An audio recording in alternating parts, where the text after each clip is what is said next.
What's up, y'all, and welcome to another episode of VIP All Access. I'm your host, the LBC photographer. I have a slamming show for you today. I got my boy URG7 in the house. That's right. My boy's in movies, music. He's doing casting. This nigga do it all, basically. You know what I'm saying? He's been doing it since he's been 4 years old. You know what I'm saying? So just imagine his catalog, y'all. You know what I'm saying? His publishing got to be crazy. You know what I mean? I know his IDVM, you know what I'm saying, is off the chain. You know what I mean? Got movie credits, production credits. You know, shit. As a matter of fact, I think I might want to get in one of these movies. But anyway, without further ado, it's VIP All Access. Let's go.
And we're back, VIP All Access. I got my boy URG7 in the house. Oh yeah, You know what I mean? Happy to be here, man. It's a pleasure to be here, man. That's right. I see we color coordinated too. We're in the same closet. That's crazy, man. You know, when you pulled up, I was like, hold up. You know, yeah. Hey, when you walked out, I was like, wow, from foot to head. But that's good energy. Good energy. You know what I'm saying? Yes, sir. But that lets me know that this interview was supposed to happen. Oh yeah. You know what I mean? Especially this day. Definitely. You know what I mean? You have a beautiful Southern California day. Incredible you know what I mean? day. Incredible day. You know what I'm saying? Incredible. I've enjoyed most of it. You right from up the street, right? Oh yeah. Compton, right? Oh yeah, definitely. That's crazy, man. I didn't know you were were. Yes, sir. So I was doing my little research. Man, you know born I'm and like, raised. oh shit.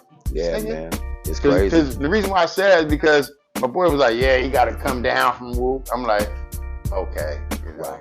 Right, we in the fam moved, just sold the house, you know what I mean? But yeah, my stomping grounds where I grew up in the sandbox, you know, I live in like 119th and Wilmington, 119th and Wilmington. The park I played at was like Mona Park. So like Coolio was like at the park rapping, you know what I mean, during my youth. I ended up, you know, being old enough to rap with him and he know who I was, and I was inspiring at that time. I wasn't who I am now, and he wasn't who he ended up being. But just those kind of things. I grew up on 109th and Wilmington in Compton, so I went to Lincoln Elementary, Martin Luther King Elementary. Then I ended up at Willowbrook Junior High. You know, that put me over in front of it. Then I went to Centennial High. That put me in Fruit Town. You know, so I was all over the place. But like, I was always looked at like as a rap nerd, man. Even, you know, through the dudes on the set. You know, people that's with it, they know who with it and who not. Right. So it was always like, oh, stall him out, that's rapping cuz. Oh no, stall him out, that's rapping blood. Like they just know, like he ain't on this, he on something else. So like, you know, to be able to go around and get that kind of respect to where people, you know, I mean, you still got, they're chased by the knuckleheads and the people that just didn't care, but for the most, the people that knew what you was about, they respected that that's what you was about and that's what you was on, and they knew that's not what they was on, and they kept it moving, you know what I mean? Yeah, right, I totally understand that, man. So when I was checking your stuff out, man, I realized, I said, man, this dude is in a lot of movies. Oh man, you know what I'm saying? Less. And you be having a lot of different characters going on. Yes, sir. You know, and that's what tripped me out. I pride myself on trying to be a character actor. Follow the greats like Morgan Freeman, Larry Fishburne, you know, Lawrence, just some of the greats that I've seen and studied. So yeah, man, it's crazy.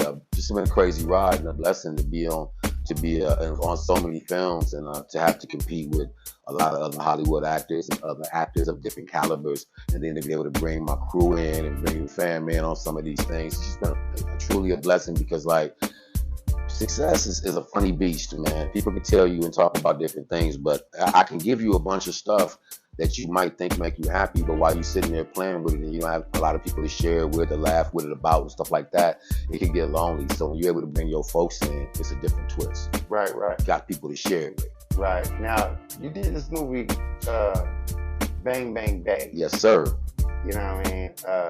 Tell us a little bit about Bang Bang Betty. Man, Bang Bang Betty was directed and produced by Alex Wang. It's a Tiberius film, LTD, release. I was casted to play the part of Ray Smith, a retired veteran. And in that movie, man, it's deep. I go against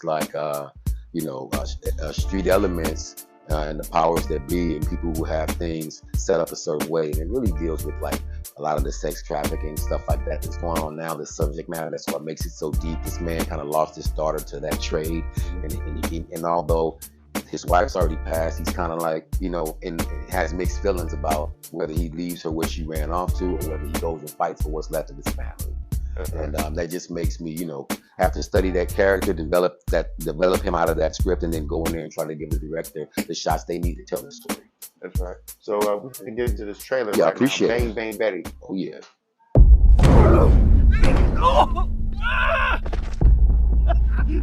What did you see?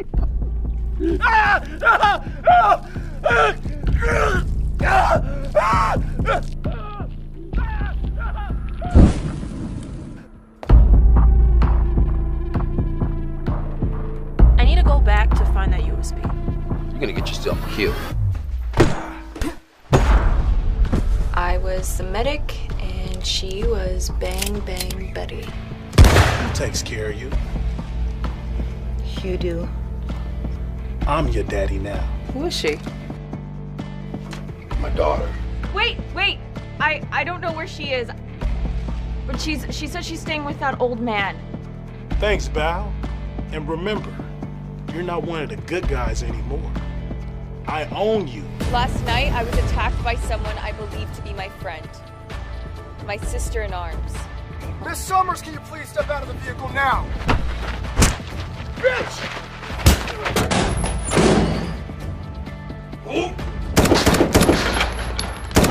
I'm just saying, it's the two of us against an underbelly of a city. If someone wants to help us, I think we should let them. You better bring my USB. If you want the USB, you're gonna come to me. Gather the troops. We're going hunting now.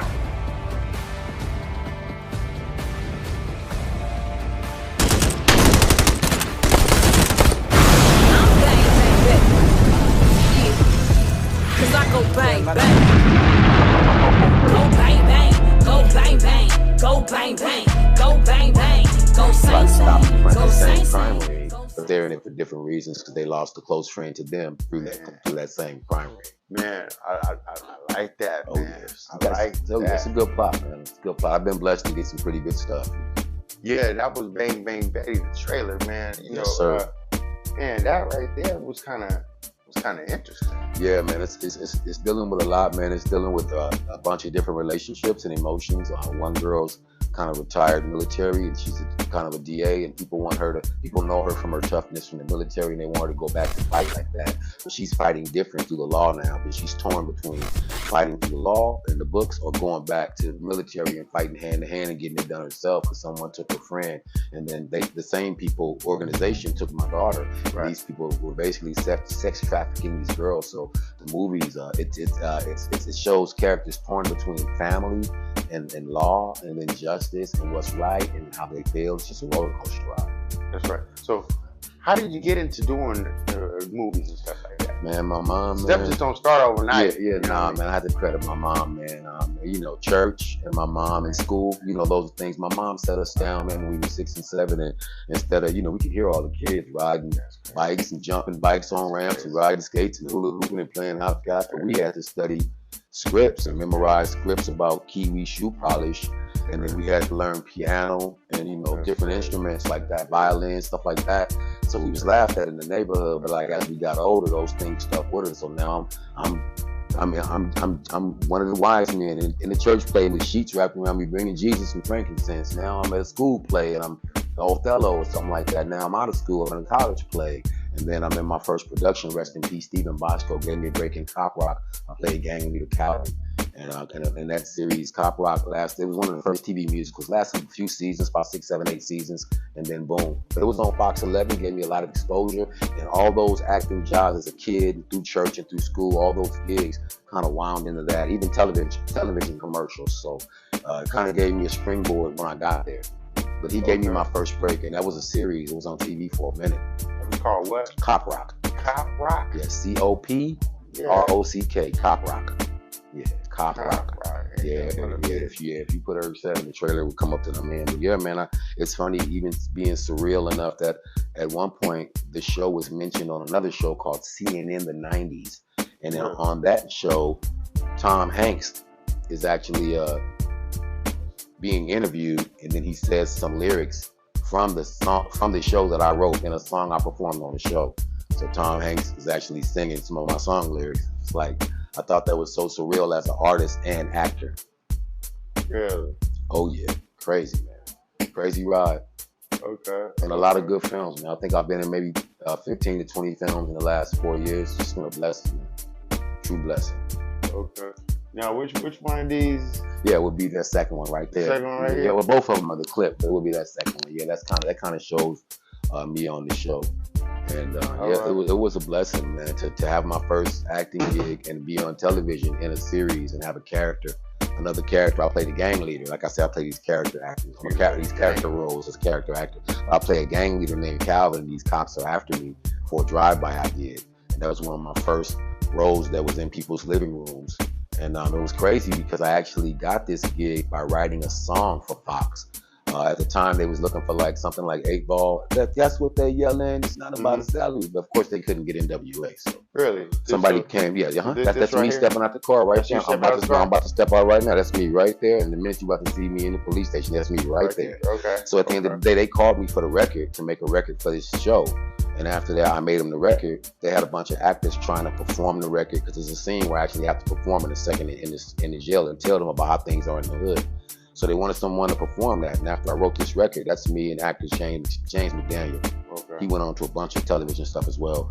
But so after I wrote him the record, they didn't have anyone who could perform it as far as an actor to make them believe that this is a gang member. So he was like, hey, why don't you come down here and do the record for us? And I went down to Fox and did the record. Next thing you know, me and about 4 members of my crew got trailers and getting a check, and we sitting on the Fox lot and we doing a TV series because after I did it, it was like, we ain't never seen no shit that scary in our life. Give him the job. He wrote it, let him be the actor. And like you said, look at God. Because this was me writing a song from somewhere in Compton and sending it out there. And them saying, well, no, can't nobody do this the way the person that wrote it did it. So we need him. And after they saw me perform it down there, that's how I ended up in that jail cell actually doing it on TV. And it was incredible, man. Incredible. So back then, did you even know about BMI, ASCAP, all that? Well, back then I knew about a poor man's copyright at BMI. Of course, I didn't know about ASCAP, but I knew about mailing it back to myself for trying to get a BMI account. And I ended up signing my first deal in 1980 something. I'm dating myself. 1986. I graduated in 86. I signed my first record deal in 87. The year after I graduated, it was with Eclipse Records, and they were through BMI Automatic. So as an artist, I was already signed through BMI a year after high school. I was signed and doing records. I was out in Hollywood walking up and down with stars on the ground with Snoop, where they putting their names in now. You know, just being inspired, man. At a young age, you know, when you want to do something, you have to put yourself around that thing. Yeah, and that's what I did. And now look at me, you know, my dreams come true. You want to see your name in lights, man. Look, I have The Patriot, just left Vegas. I have music in that, winning awards. There's so many movies, man. It's just a blessing. It's just that movie. They called me and said, "Hey, we need some music. We're not casting you." See, and as an actor or as an artist, I could have been ungrateful. Oh, you're not putting me in the movie. You don't got no role, but they just needed music. So for the movie The Patriot, I gave them music, and I have a big scene in there where my music makes a big difference because one of the guys and one of the actors, he's driving his daughter, and they drive into a gas station or convenience store, and there's some guy sitting in the car playing this very loud, vulgar music. And when the guy pulls in, his daughter kind of sitting in the back seat, she kind of complains, and he gets out of the car to say, "Hey man, look, I got my kid. You guys mind kind of like just turning it down?" But it's my record that's playing. And they just won an award in Vegas. So while I'm on a set a few weeks ago in a movie called The Dead Homie, there actually winning an award in Vegas for that movie that I was in. Was in the black. It was in the Las Vegas Black Film Festival. And they won Best Drama, and my music's in this. Yeah, that's the Patriot. Okay, well, so sometimes you don't always get to be in it as an actor, but you still get to be a part of it. And let's check out that clip. The trailer. For sure, man. Patriot. Appreciate you, man. This is my guy, Parrish. Little pig, let me in. Our old friend, Senator Newton. There is still a war going on here. What happened to you? I'm so proud of you, babe.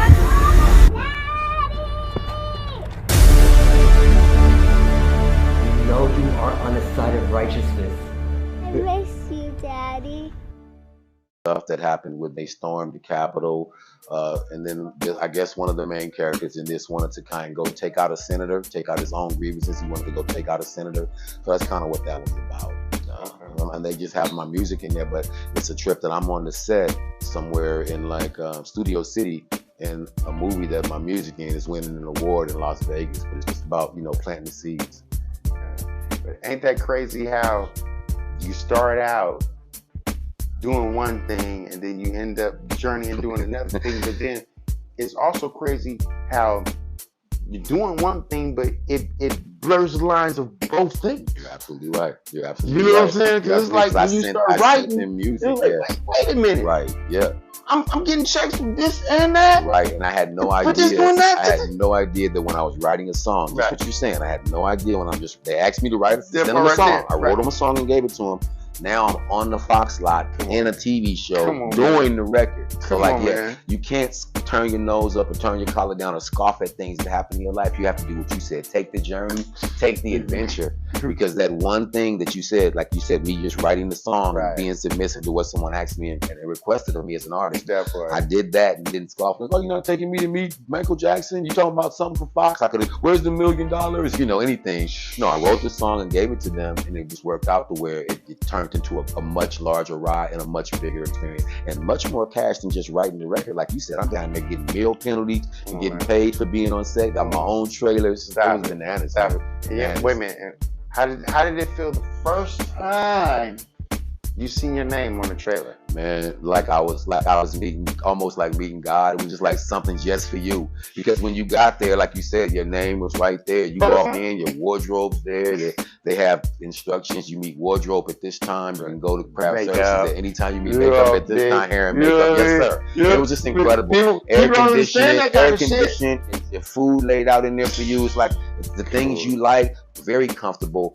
Sparkling water, make you just make you feel like if you've never felt like anybody, walking into this situation, it's gonna make you feel like somebody, and that somebody cares, and that somebody notices your talent. A lot of times as artists, even you as the LBC photographer, a lot of times as artists we don't get our props or our flowers when we think we should get them, or at all in some cases. So for someone to recognize your talents and say, man, I saw some of your work, you cold. Like when I saw some of your work, you cold. Because because I pay attention. I asked nephew Michael, who took these pictures? Y'all by the Queen Mary, look all dope, his outfit, the sky, everything behind it. You see the Queen Mary, the boat, his pose, his little suit. I said, man, who took? Oh man, LBC.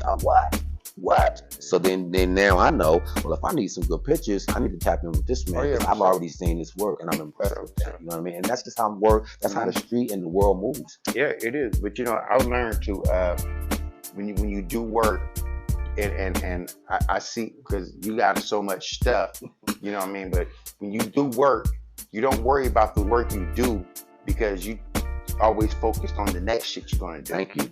You know what I'm saying? And that's how I can afford to move. As an artist, real artists don't worry about being praised about the shit that they're doing. That's right. Because those things are tangible anyway. I know I'm not going to get praised for none of this shit I do anyways after I'm dead. That's how most greats are. So that's how most greats are. Until your Van Gogh. I'm not giving a damn. Van Gogh, I'm just living, Mozart, Beethoven, having fun, creating, being a creator. But you know what? The way the digital age works, that content, you never know how long it's going to be around and how many generations it'll be here to touch. And just like we grew up and used to have to go to the library and put the little headphones on and watch these different programs, these different things. This content, this media, we just don't know how long it's going to last. So I'm the same way. I really just plant the seeds. That's how you see so much content and amass so much, because I am planting seeds and moving on to the next thing. And you know, I'm not planting seeds for an apple tree and then they're like, what you doing? I just put these apples in the ground. I'm sitting here waiting for these apples to pop up. Bro, you just plant them seeds. It's gonna take a minute. Go do some other things and let nature water that and come back. You'll have apples. You have apples too, along with the other things that you've amassed. Pretty much, because your creation always it inspires other people to do shit too. Because yes, sir. Because even though you don't see it, there's always people doing this. Right. Yes, sir. Oh, yes, sir. And that's the double-edged sword. It's fair and unfair, because you're influenced. Even though you may say, well, hey, I didn't tell nobody that I was, you know, an influencer or a role model, but like you said, eyes are always on you. So you're influenced whether you want to be or not. Of course, or whether you know it or not. The moment you step into the spotlight, yes, sir, you're the role model. I agree. So everything you do after that takes precedence over your art form and who you were before. You know, everything you're saying. Oh man, you knocking them on the head. Serious. You knocking them over the head. Because if I choose to walk out this door right now and say, you know what, we gonna holler at this dope dealer, get this kid, whatever, ounce or whatever, you know, or some mollies, or now these days mollies, or some methamphetamines, and go sling it to these people out on the streets. What do I look like? Yeah. Yeah. You know what I'm saying? It's like, well, damn, you're not allowing your talents to. That's true, man. Do this. You wanna? That's true. I mean, because I come from that. Right. You know what I'm saying? A lot of us. I come from that. A lot of us are a product of our. I make more money doing it hand to hand than I do both. I know what you're talking. You know what I'm about. saying? Because I can get and then when I get then I can do the both. I know the process. I know the process. And you know what? It's so easy for a lot of us to just, you know, take something we know and take something we know is easy and then go out that way. But what's harder is taking our mind and using our brain to come up with a plan, because that's all this is a computer. Exactly. Come up with a plan to get ourselves out of that unscathed. That part right there. Unscathed. Now I noticed you said education. Yes, sir. You know, so you went to school. You did a lot of, you know what I'm saying? Oh man, my favorite classes was like, you know, history and geology and science and stuff like that. Reading, you know, and reading comprehension. As an artist, the more words you know and the more books you read, the more knowledgeable you are about any situation that you're talking about. And then when you're breaking down information, a lot of times people will go fact check what's in your verse or what you're talking about. So to know that stuff, you're gonna need a dictionary, a thesaurus, you know what I mean? Some encyclopedias, Google, because Google is the, you know, walking encyclopedia. You just open it up and ask it a question, it's gonna give you the answer. You know the Earth's circumference, so you need to know something for sure when you're talking about it. Even if you're in a writing frenzy and you're just moving fast, but then you're not sure, you check yourself, you say, hey, you go check Google. Google, what's this? They'll give you, and if you had it slightly off, you can fix that before you put out the wrong information and get called on that. You know, so as a writer, it's very important that we read. So I'm glad you got that. It's crazy you say that, because we mentioning thesaurus, dictionaries, encyclopedias, things like that. Right. This new age, they just go straight to Google, man. All that eliminates all that. We was at home poor, couldn't afford A through Z, had to get A through F or something, and you know, couldn't even get the whole thing to see a zebra because you can't afford Z. But they go straight here. So we know about going to the library. Killing it. They know nothing. They don't have the experience. Hold up. We gotta actually go to the file cards. And then go find the book, because no one's just putting it in our hand. Everything you're saying is incredible. I remember those file cards. I remember walking up and down those looking for the book. Sometimes it's so high they have to go get a stick, you know, get somebody to get it for you. You know what I mean? But they have no idea. That little ladder that they pull over. When they come out now, they give them tablets and iPhones and stuff like that. So by the time they're 10 and 11, they don't know nothing else. You know, let me give you a crazy experience. I have an 18-year-old now. He's probably 16. and I have a 13-year-old. He's 3 years younger. But anyway, took him to the drive-in for the first time. They didn't get it. We got the food, the nachos, the popcorn.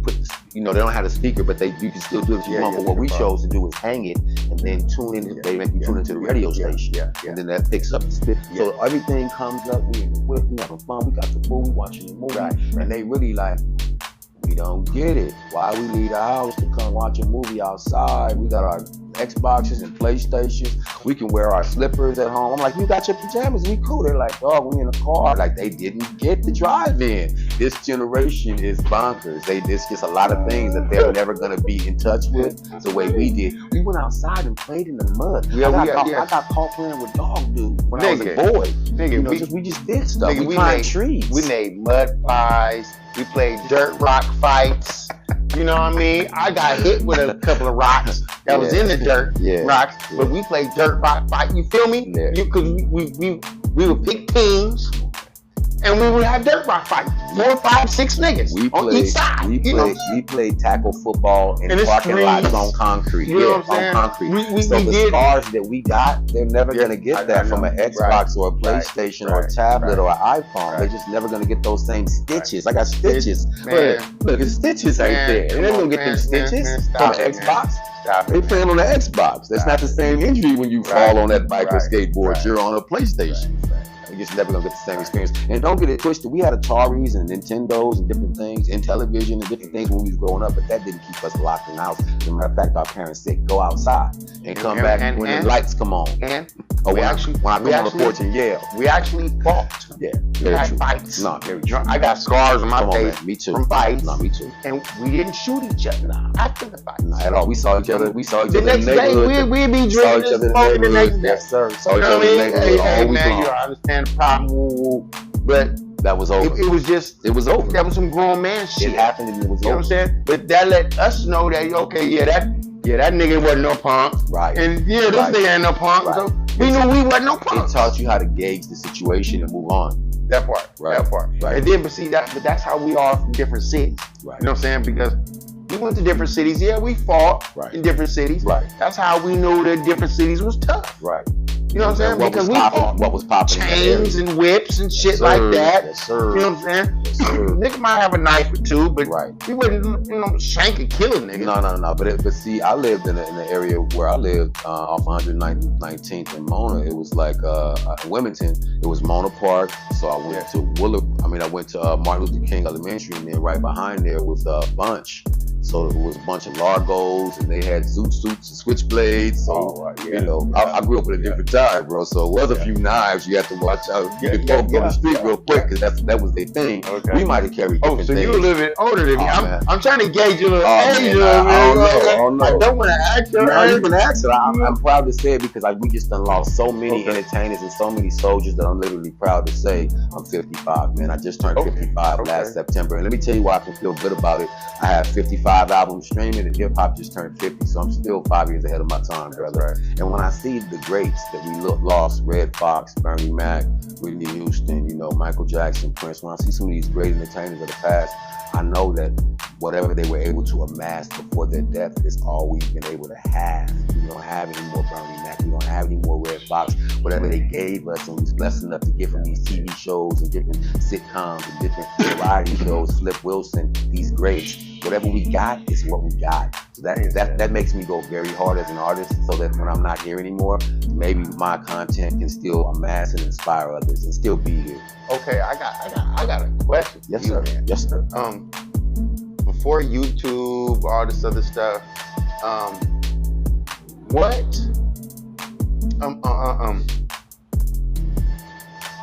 do you think you've been a lot further as an artist with the content that you was doing back then? Could you stop it? YouTube, all this stuff. Could you stop it? Yeah.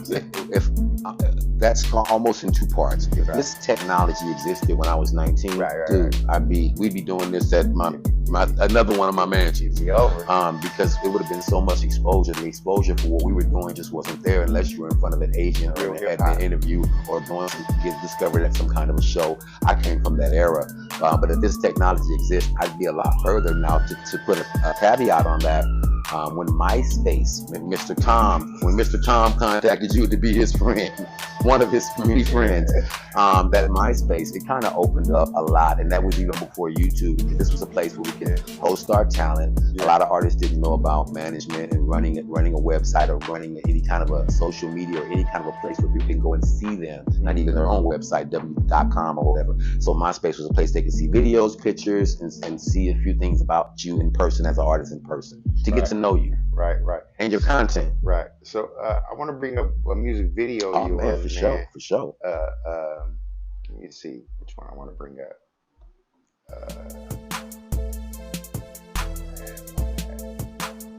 Well, it should be 4. I think So West, Chestnut Checkers, got a bunch of